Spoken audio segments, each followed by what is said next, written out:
लावण्य 11। नमस्कार। सभ्यताएं एक दूसरे से लेती हैं और मुझे पश्चिम से उनका जो बेहतर है, जो सुंदर है, वो लेने में जरा भी हिचकिचाहट नहीं है। परंतु इसका अर्थ यह नहीं कि मैं यह भूल जाऊं कि मैं भारतीय हूं, जो महान परंपरा को अपने भीतर समाये है, जिसके पास चिंतन रहा है। और इस चिंतन को समझकर मैं पश्चिम को भी देख सकती हूँ और अपने आप को भी देख सकती हूँ, और इन सब को मिला के शायद मैं कुछ नया गढ़ सकती हूँ। तो लावण्य जब सत्येंद्र को मिलती है तो सत्येंद्र उसके जीवन में वह चेतना लाता है, वो चिंतन लाता है जिसकी आवश्यकता शायद आज की पीढ़ी को है। देखते हैं। मित्रता। क्या लिया है तुमने? सत्येंद्र ने कहा। Roman holiday. और तुमने? वो चाहती थी कुछ देर बाद जारी रहे। सेरेंगेटी पर है, सत्येंद्र ने वीडियो दिखाते हुए कहा। वो फिर से मुस्कुरा दी। वो किसी से जमकर बातें करना चाहती थी। पिछला पूरा हफ्ता उसने माइकलएंजेलो के जीवन पर आधारित इरविंग स्टोन का एग्नी इन कैस्टेसी पढ़ने में बिताया था। उसका मस्तिष्क एकदम ऊर्जा से भरा हुआ था, परंतु कोई बात करने वाला ही नहीं था। रोमा भारत गई हुई थी, बस मां से 3 मिनट बात की थी। अंतर्राष्ट्रीय कॉल इतने महंगे थे कि जैसे ही ऑपरेटर कहती थी 3 मिनट हो गए, वो फोन रख देती थी। सत्येंद्र ने कहा, कॉफी? बिल्कुल। लावण्य ने मन ही मन शुक्र मनाते हुए कहा। वे पास के रेस्टोरेंट में चले गए। उसने 2 कॉफी और मफिन मंगाए। शेखर कैसा है? उसने पूछा। आपको नहीं पता? क्या? वो दक्षिण अफ्रीका में है। हाँ, वो तो मुझे पता है, पर तुम दोनों एक दूसरे की खबर तो रखते होंगे? नहीं, उसके जाने से पहले हमारा रिश्ता खत्म हो गया था। उसने बिना किसी प्रतिक्रिया के कहा। अब आपका शेखर से क्या रिश्ता है? लावण्या को बात जारी रखनी थी। उसके पिता और मेरे पिता भाई हैं। वाह, ये तो बहुत निकट का संबंध है। हाँ, पर ऐसा कभी लगा नहीं। उसकी माँ जीवन भर हमें अपना गरीब रिश्तेदार समझती रही है। और वो मुस्कुरा दिया। लावण्या चुप रही। अगर तुम बुरा मत मानो तो क्या मैं जान सकता हूं कि तुम्हारा संबंध क्यों टूटा? उसने लावण्या को गहरी गंभीर नजरों से देखते हुए कहा। एक क्षण के लिए वो ये सोचकर थोड़ी अव्यवस्थित हो गई कि इस व्यक्ति को ये जानने का क्या हक है, क्योंकि जहां तक मैं जानता हूं शेखर तुम्हें बहुत चाहता था। तो क्या ये उसकी मां के कारण हुआ है? उसने निसंकोच भाव से पूछा। लावण्या को बहुत अटपटा लग रहा था। वो सोच रही थी, हम भारतीयों के साथ यही समस्या है। हमें पता ही नहीं हमारी सीमा कहां समाप्त होती है। पूरी दुनिया हमारी है और उसकी समस्याएं भी हमारी हैं। हर समस्या के लिए हमारी सलाह तैयार है। मुझे लगता है ये मेरा व्यक्तिगत मामला है। लावण्या ने विनम्रता से कहा। सत्येंद्र हंस दिया। तुम यहाँ अकेली हो? मुझे लगा तुम्हें बातचीत की जरूरत होगी। हम एक ही देश से आते हैं। कुछ समय पूर्व तक तुम मेरे भाई के साथ थी और सब ठीक रहता तो हो सकता था कि हम एक परिवार का हिस्सा होते। जब उसने इस तरह से समझाया तो लावण्या को लगा, हाँ, संबंध तो निकट का है। उसने कहा, शेखर अपने काम पर ध्यान देना चाहता था और मैं शादीशुदा हूँ। सत्येंद्र के चेहरे पर आश्चर्य उभर आया। तुम शादीशुदा हो? हाँ। लावण्या ने मुस्कुराकर कहा। कहाँ है वे? भारत में। ये तो अद्भुत है। भारतीय पुरुष अपनी पत्नी को अमेरिका में पढ़ा रहा है, ये कितनी बड़ी बात है। क्या करते हैं वे? वो कॉलेज में पढ़ाते हैं। लावण्य ने अनिच्छा से कहा।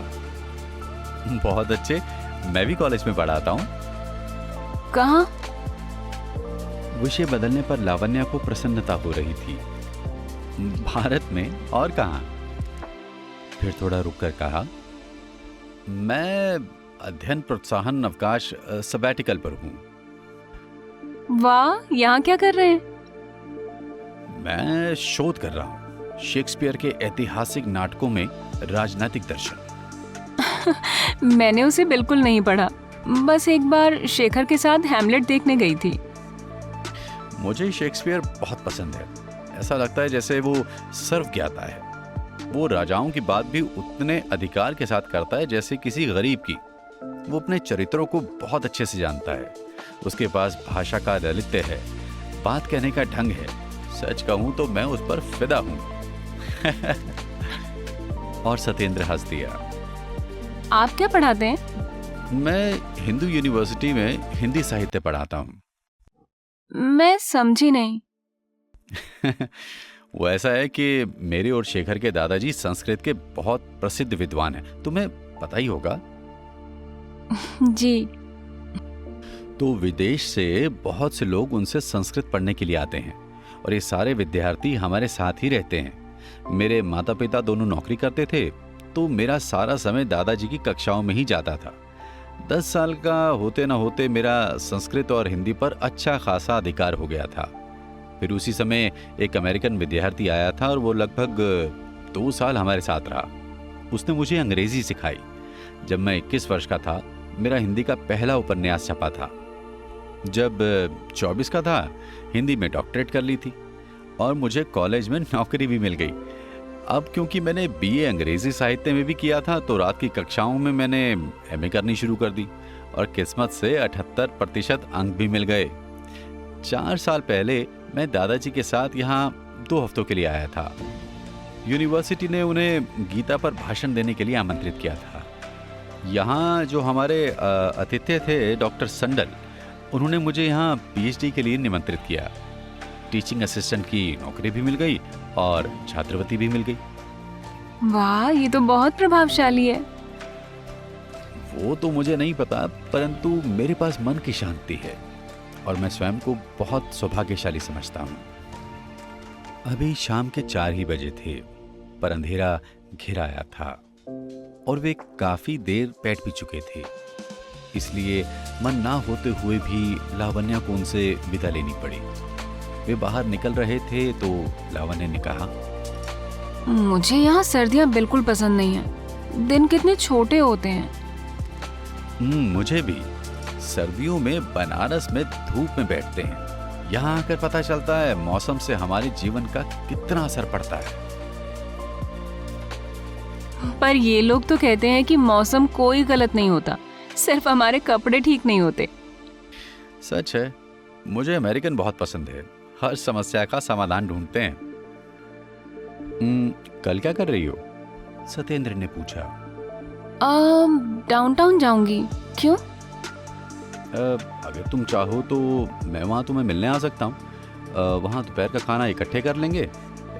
इस त्योहार के मौसम में मैं अकेला नहीं रहना चाहता। अकेली तो लावण्या भी नहीं रहना चाहती थी, पर सत्येंद्र का इस तरह सहज अनौपचारिक हो जाना उसे थोड़ा अजीब लगा। मन ही मन उसने सोचा, शायद यहाँ का अकेलापन आपके व्यक्तित्व को बदलने लगता है। सत्येंद्र ने बिना किसी निमंत्रण के लावण्या के घर आना शुरू कर दिया। दरअसल वो कहीं भी आ जाता था। पुस्तकालय में, प्रयोगशाला में, बिना बताए वो पधार जाता था। वो कहता, बस तुमसे मिलने का मन हुआ, मैं आ गया। ये सही है कि लावण्या जिस वातावरण में बड़ी हुई थी, वहां इन औपचारिकताओं का स्थान नहीं था। समय तरल था। उनकी दिनचर्या लय में थी, जिसकी धुन को समय की तरलता के साथ वो समयोजित करते रहते थे। उसे याद नहीं कि उसकी माँ कभी खाली बैठी हो और सिर्फ बातें कर रही हो। सर्दियों में जब वो धूप में बैठते थे तो वो स्वेटर बुनती रहती और बातचीत करती रहती। गर्मियों में सब्जियां काटती, सुखाने छत पर जाती। कोई ना कोई उनके साथ सहायता के लिए जाता, तो जैसे बस काम के सिलसिले में बात होती। यहाँ तक कि जब वो रसोई में कहानी सुनाती, उनके हाथ रोटी बेल रहे होते। पता नहीं दिन में कितने लोग आते थे। और हर तरह के लोग आते थे, पर वो कभी काम नहीं छोड़ती। बात और काम साथ साथ होते ही रहते थे। आज जब हम उच्च मध्य वर्ग की स्त्रियों को दोपहर में ताश खेलते देखते हैं या पार्टियों में कचरा खाते देखते हैं तो थोड़ी तकलीफ होती है। जीवन में इनके पास कुछ करने के लिए नहीं है। इससे अधिक दुर्भाग्यपूर्ण स्थिति क्या हो सकती है? क्षमा, दया, परिश्रम, सादगी, विनम्रता, ये सब माँ के लिए सहज था। उन्हें अपनी जिम्मेदारियों का पता था और वो अपनी पूरी कुशलता से उन्हें निभाती थी। हाँ, ये सच है कि सतेंद्र के इस व्यवहार से लावण्या भी कई अनावश्यक अनौपचारिकताओं से बाहर निकल आई थी। इस संबंध में किसी से कोई अपेक्षा नहीं थी। गलत सही की कोई पहचान निश्चित नहीं हुई थी। बस वे थे और ये काफी था। जब सतेंद्र सड़क पर चलता था तो जैसे वो आसपास पूरी दुनिया बनाकर चलता था। किसी भी बुजुर्ग को थोड़ा भागकर सहारा दे देगा, बच्चे को जमीन से उठाकर पुचकार देगा, कोई अकेला उदास बैठा दिखेगा तो उसे हेलो कहेगा, और भी ऐसा बहुत कुछ। आरंभ में लावण्या को ये बहुत अजीब लगता था। शुरू में तो उसका ध्यान भी नहीं जाता था कि सड़क पर कोई किसी मुश्किल में है। जैसे कि फूड कोर्ट में पास की मेज पर बैठी किसी औरत का चम्मच गिर गया और उसकी गोदी में बच्चा है, तो सतेंद्र चुपचाप नया चम्मच ले आएगा। एक बार एक अपंग युवक व्हील चेयर पर अकेला जा रहा था। सतेंद्र ने उसके साथ चलना आरंभ कर दिया और दुनिया भर की बातें शुरू कर दी। धीरे धीरे ये सब लावण्या को अच्छा लगने लगा। सतेंद्र का कहना था, जीवन का कुछ ठिकाना नहीं, यही पल है दूसरों से जुड़ने का, फिर मौका मिले ना मिले। वो दोनों अक्सर लावण्या के घर के पीछे वाले पार्क में सैर करने जाते। उनकी बातें निर्बाध थी। सतेंद्र कहानियों का खजाना था। हर बात पर उसे कोई ना कोई कहानी याद आ जाती। गिलगमेश से लेकर हिंदी के आधुनिक कहानीकारों के प्रसंग आते रहते। शेक्सपियर तो उसके खून में बसता था। कब किस नाटक से वो क्या उदाहरण देगा, कहना कठिन था। एक दिन सतेंद्र ने लावण्या को अपनी यूनिवर्सिटी में बुलाया, जहां वे चंदोग्या उपनिषद में से सत्यकाम जंबाल की कहानी पर आधारित नाटक कर रहे थे।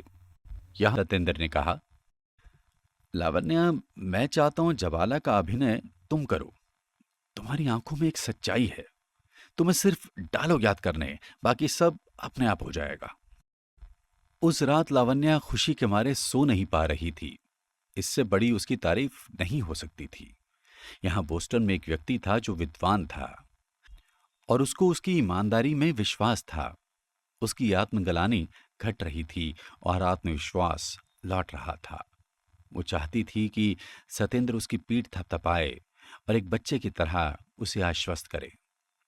वो उपनिषद की जबाला थी जिसने सहजता से अपने पुत्र से यह कह दिया था कि वो नहीं जानती कि उसके पुत्र का पिता कौन है। वो बहुत से पुरुषों की सेवा में रही है। क्या ये संभव है कि समाज के नियम आपके मन में कोई गांठ ना पड़ने दें? आप सत्य को ज्यों का त्यों अपना लें? क्योंकि पहली बात तो ये कि मनुष्य जीवन का कोई भी सत्य महत्वपूर्ण नहीं, वो बस परिस्थितियों का उत्तर है। जिसने सत्य को समझकर सहज स्वीकार कर लिया, उसके लिए जीवन में सीखने योग्य कुछ भी शेष नहीं बचा। और लावण्या वो जबाला थी जिसके भीतर भी वही सच्चाई, वही उत्सुकता, वही साहस था। उसके पिता ने उसमें विश्वास करके उसे बहुत बल दिया था और इसके लिए वो उनकी आभारी थी। परंतु लावण्या के सच उनके सच नहीं थे। एक पीढ़ी दूसरी पीढ़ी को विश्वास दे सकती है, सहारा दे सकती है, परंतु रास्ते आपके अपने होते हैं, जो नए होते हैं, जो आपको बनाने होते हैं। लावण्या के विचार, दृष्टिकोण पिता से भिन्न थे। लावण्या का समय, परिस्थितियां उनसे भिन्न थी। जो चीज दो पीढ़ियों को जोड़ती है वो है संवेदना, स्नेह, ईमानदारी, विश्वास, सच्चाई, एक दूसरे के विचारों का सम्मान।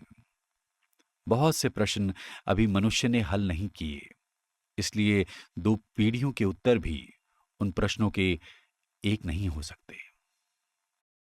आपको हमारी कहानियां कैसी लग रही हैं, हमें कमेंट बॉक्स में कमेंट करके जरूर बताएं। आगे की कहानी जानने के लिए जुड़े रहिए। हमारा चैनल सब्सक्राइब करना ना भूलें। धन्यवाद।